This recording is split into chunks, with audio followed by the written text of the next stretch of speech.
Today's letter comes to us from Little Nicky. Little Nicky writes, Dear George G, would you rather talk about it or be about it?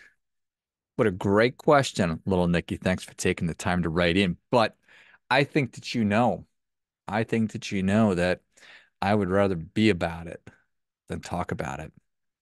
Which begs the question, who would rather talk about it versus be about it? And I guess that the answer to that's probably that nobody would rather do that, yet so many of us actually do it. So many of us just talk about it, and too few of us are actually about it. Be about it. It's way easier to talk about it. It's way harder to be about it. The whole Monday morning quarterback, armchair quarterback, backseat driver, this, that, and the other thing, the cheap seats, player hating from the sidelines, the man or woman in the arena, the critics, the wreckers versus the builders. Oh my goodness, the list goes on and on and on. Maybe people that just talk about it, they don't know how to be about it. Maybe they're a little too lazy to be about it. Hmm. A lot of interesting stuff here. But again, the answer to your question, Nikki, is that I would rather be about it. So I am fond of saying that I am a human doing versus a human being. I'm trying to become a human being. I understand that there's value in that. Just be. But I am that human doing where I just wake up and start doing things. I am more comfortable in motion than I am at rest. These are all potentially flaws. They're character flaws, they're flaws in habits, but it is what it is. So, and I am consistently annoyed and irritated, mildly offended by people that simply talk about things but never actually do anything about it. But I understand. I I understand sort of the psychology or why it is. If it's a psychology, it may be a pathology actually as to why people talk about things but don't actually do it. What brought this about? Well, first and foremost, a question from our buddy Little Nicky here, but also there was a fun article in the Wall Street Journal entitled Beware when a company says it's trustworthy. So I thought this was pretty great. I think that deep down, we all know that the more people talk about how honest they are and how trustworthy they are and how we do business the right way, that it just sort of makes you wonder, like, what's going on here? Is there something that we ought to be concerned with? Turns out that, yeah, there is. Where there's smoke, there's fire sometimes. The study found that the use of what they refer to as trust words led to negative financial outcomes for companies. So, companies that use these trust words, examples are ethical, integrity, responsibility. Words that are meant to instill confidence actually have and result in negative outcomes, negative financial outcomes. So, how are they able to do this? Well, the metric they used were 10Ks, which is the term for an annual report made by or produced by, made public by publicly traded companies. So there's all sorts of different reports. There's quarterly reports, there's these 10Ks, and it's all public information. It's from a transparency standpoint and an accountability standpoint. We can review companies' financials. So this research went through thousands and thousands, something like 4,000 companies' annual reports over the course of 23 years. And they found that companies using these trust words have lower returns and were 15% more likely to receive negative attention from the SEC, from the Securities and Exchange Commission. So that's the body that regulates, or one of the bodies that regulates publicly traded companies. So they looked and they saw, okay, we're going to look for these trust words in a 10K. And we're going to look at when this 10K is released, how does the stock perform there shortly thereafter? And turned out that the companies that use a lot of those trust words have lower returns than companies that don't. Pretty interesting. And again, companies that use the trust words, 15% more likely to get some kind of a negative attention or letter or comment from the SEC. So pretty interesting. So rather than convey a company's virtue, trust words may instead act as a red flag. We're trying to do this, and this happened. Total backfire. Gosh, does that surprise you?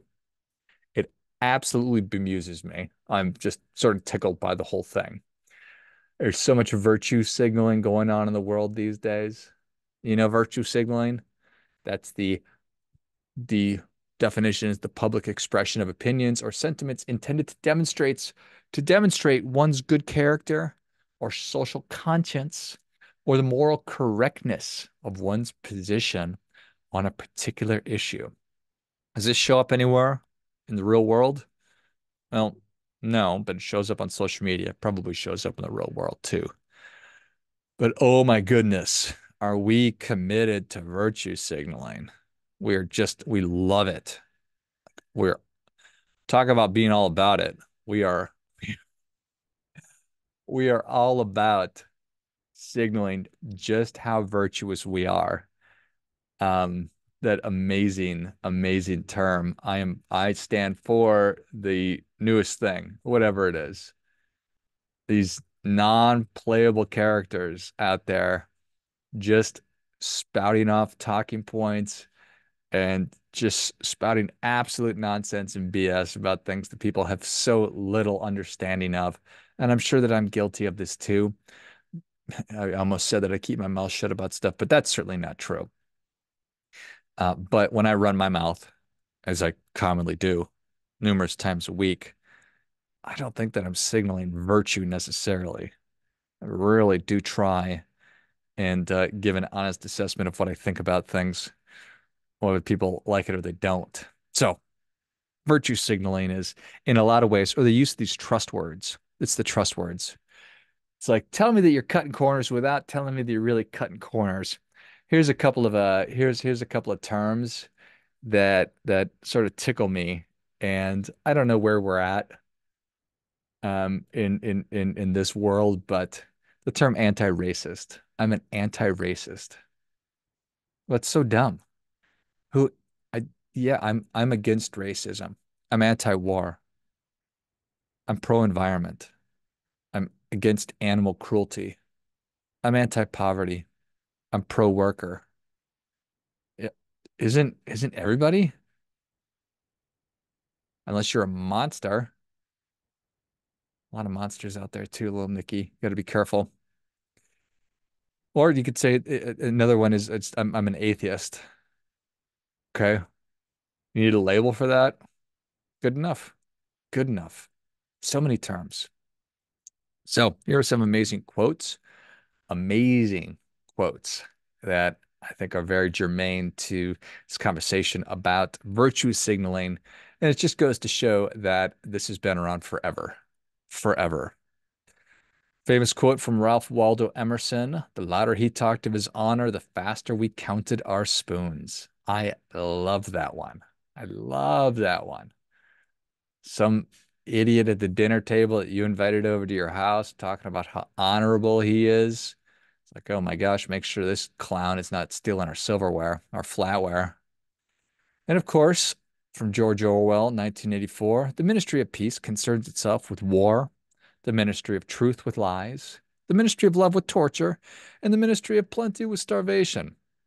These contradictions are not accidental, nor do they result from ordinary hypocrisy. They are deliberate exercises in doublethink. A little bit of that going on today, too. A little bit of doublethink going on here in contemporary times, not just back in the day when Orwell wrote that. Oscar Wilde. And what sort of lives do these people who pose as being moral lead themselves? My dear fellow, you forget that we are in the native land of the hypocrite. Thomas Paine. The greatest tyrannies are always perpetuated in the name of the noblest causes. Who, buddy? Charles Glassman, the ones who raise my suspicions most are those who announce to the world just how nice and kind they are. Modern society doesn't have a problem with treating the janitor the same as the CEO. We have a problem with our need to show the world that we treat the janitor the same as the CEO. Margaret Thatcher, being powerful is like being a lady. You have to tell people that you are. You aren't. Projection, kind of what we're doing. We're projecting on other people. I'm sort of going off the script a little bit here, but I think that it's what's on my mind and the games that we play with words and the way that we mislead ourselves and other people. Projection is a psychological defense mechanism where a person attributes their own thoughts, feelings, or traits to another person or group, either consciously or unconsciously, or more nefarious still, when you're doing exactly what you're claiming the other team is doing. See that going on anywhere? Here's another one for you. This is a pretty powerful term.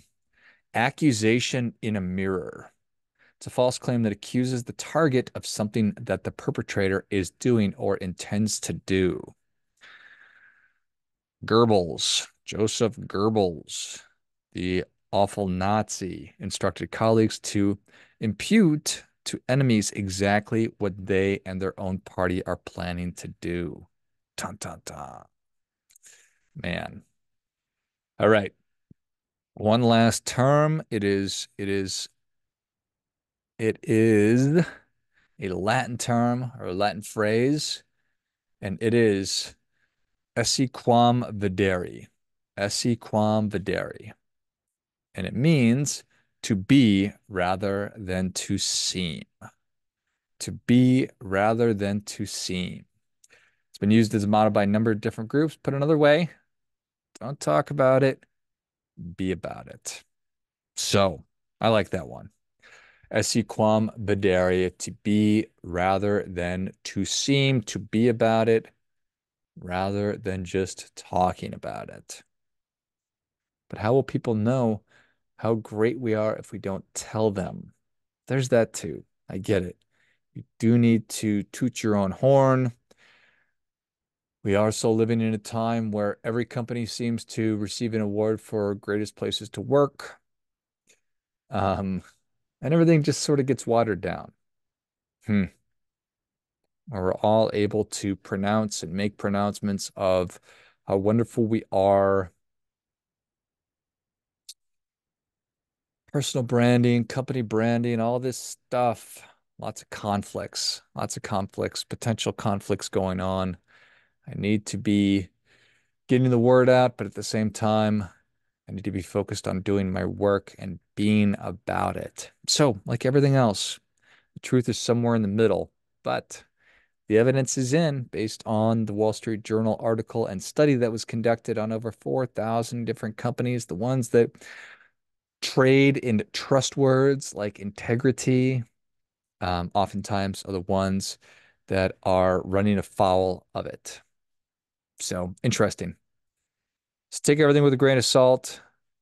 Do your own research, make up your own mind about things. This is always good and solid advice. Thanks for the letter, Little Nicky, and for the question. Always appreciate it. Keep the letters coming in. If you have a question, if you have a thought, always love to hear about it. You can find me on social media, post on LinkedIn quite a bit, and would love for you to chip in or chime in on a comment and signal your virtue.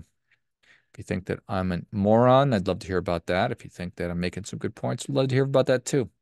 So finally, friendly reminder, never going to be anybody more interested in your financial success than you are. So act accordingly.